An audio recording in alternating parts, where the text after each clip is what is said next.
What is going on, ladies and gentlemen? Welcome back to the Kevin Hoop Show. Got a little something different today for you. We're not going to necessarily be talking about fights, even though we've got Max Holloway versus Arnold Allen tomorrow. But that's all I'm going to talk about it for now. Maybe I'll talk a little bit about it at the end. But right now, we're talking about the UFC and the WWE coming together as one. Is it real? Is it fake? What does it mean for the UFC? What does it mean for the WWE? Are we going to see WWE wrestlers trying to become UFC fighters? Are UFC fighters just going to go over the WWE after they're retired? Well, let's figure that out in this video. I've kind of been doing my research a little bit lately, and, it isn't even a rumor. It is confirmed, and it looks like they just have to, kind of finalize the paperwork, which, can take a little bit of time sometimes. With these billion-dollar companies becoming one, it's not exactly as easy as it sounds. Now, on one side, we've got the UFC, obviously a mixed martial arts company, sports company, whatever you want to call it, fighting company, combat sports company, and we've got WWE,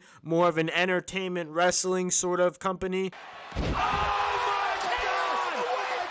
And I do think that there is a big difference between the two. Obviously, the wrestling they do in the WWE isn't anything close like the wrestling they do in the UFC. Now, are we going to see guys crossing over? No, I don't think so. A lot of people, it seemed like, were either trolling about it, that they didn't like it, or actually didn't like it. But honestly, from what I've read, it doesn't seem like it's going to be the biggest change when it comes to fighters and people you're going to see crossing over. I don't really think that crossover is going to happen. If anything, we might see like a Ronda Rousey or a Brock Lesnar, guys that are really popular that want to branch off into something else but still be in combat sports. I think maybe that's what you see. I don't think you're going to see a lot of, like a CM Punk coming over from the WWE and getting completely demolished. I think if Dana White continues to be the president of the UFC, which is what he is now, which is what he's going to be after this deal is finalized, I think we're going to be fine, guys. Dana White has said himself, as long as I'm in the UFC, the business will do good, essentially. And I completely agree with him. I think his business model works. The business model that they use right now when it comes to finding fighters fights, and finding them the right fighter to face, I think is absolutely great. I think the amount of events they do is good. I think the fact that they have it on pay-per-view is even better, and that they have free fights and that they have Fight Pass.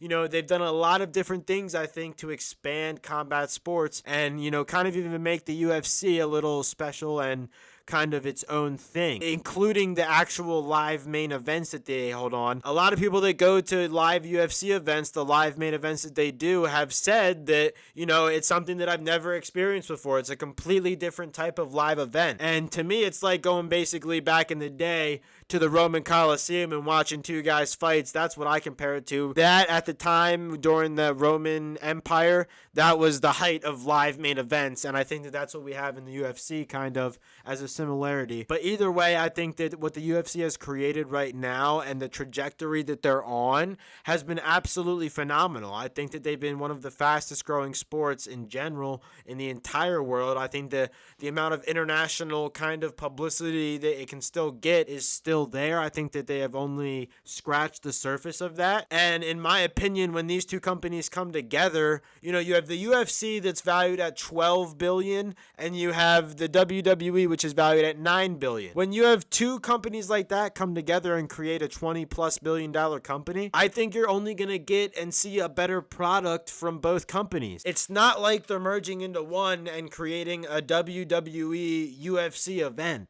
That's not what we're getting. We're not even getting anything close to that. And the one thing I did hear that I didn't really like was that the WWE walkouts that are, super exciting, and they add all these different sort of things. You have Logan Paul fucking coming in on a zip line for a walkout and different entertaining things like that, and a whole bunch of pyro and fire and, different fireworks coming off, which I think the UFC could add if they get to that status with arenas. I like the UFC walkout style of a non-ramp walkout. They walk through the crowd. They high-five fans as they're walking out.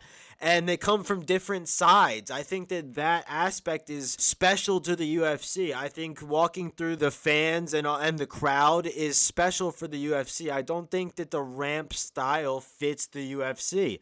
I think you've seen other other MMA sports like Bellator or the PFL have those ramp kind of walkouts, and not that it's cringy or anything, but it does kind of make me think of the WWE. And not that those Bellator and the PFL have any problems, or that they're, you know, bad products when it comes to MMA sports. I just think that the UFC, you know, the reason that works for the UFC is because it's different and because nobody else does it like that. And I'm sure there's other sports like boxing or other things like that have that, but I think the UFC works great with that. And that's the one thing that I wasn't a fan of people trying to change or get from the WWE. I think another thing that people were kind of scared about, or, you know, worried about when it came to things that I saw on Twitter in the comments of shit, I think a lot of people were saying, oh, the UFC is going to be scripted now, or it's going to be fake in the UFC.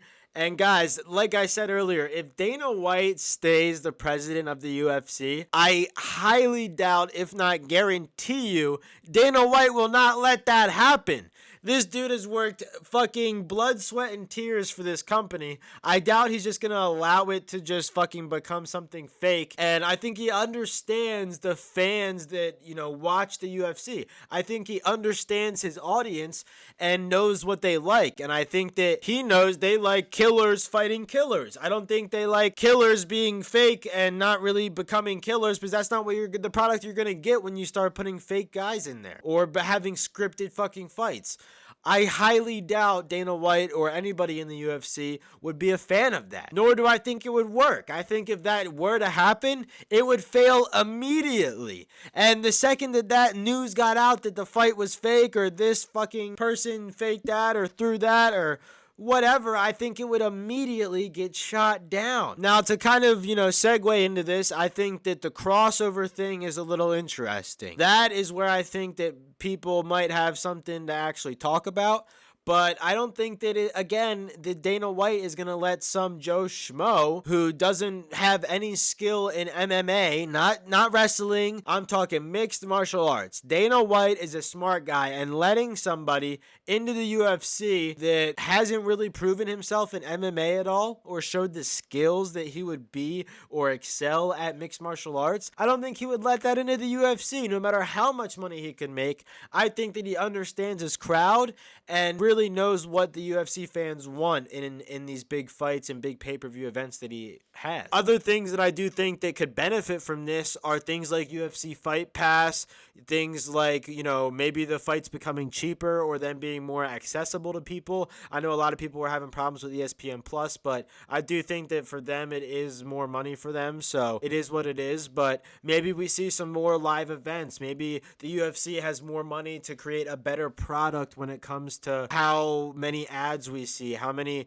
different things we can actually do to interact with the fights when we're watching them, when they're big pay-per-view fights, other than just sitting on the couch doing nothing. I just think that, you know, this will most likely benefit both companies in general. Obviously, probably the WWE a little bit more than the UFC. The only reason I say that is because the WWE is running out of TV contracts and stuff like that, and are trying to adapt to this new age of content, and the UFC has already done that. The UFC does not rely on cable television in general. So I think that the fact that they have that aspect of a business model works great and makes this deal look really good and makes WWE really want something like this. One thing that I was reading, and I'm going to quote this article from ESPN, longtime WWE promoter Vince McMahon will stay on as the new company's executive chairman, aka CEO. Dana White will remain the president, and it says remain the president, as in he already is the president of the UFC, and that's his role that he has now. And Nick Khan will serve as president of WWE. I'm assuming that that's either somebody already a part of Endeavor or UFC, or someone that's already a part of the WWE. To add to that, Ari Emanuel, the Endeavor CEO currently, will oversee it all. And, you know, Dana White staying the president and Ari Emanuel staying the person that oversees both brands in general and is kind of like the guy in between. I think that is the best thing that will work for both. And, not only do you get the knowledge from all the WWE stats and statistics and business model that has been working and what hasn't been working and things that advice that they can give the UFC when it comes to promotion and maybe things like that. I think it can only help both brands, not just the WWE. I do believe that both companies can help each other, and this is just going to get us fans a better product. I don't think we're going to really even notice much of a difference. I hope we don't notice much of a difference when it comes to how I watch the fights or what I see in a regular UFC event. If I do see a ramp walkout, I might be a little fucking triggered.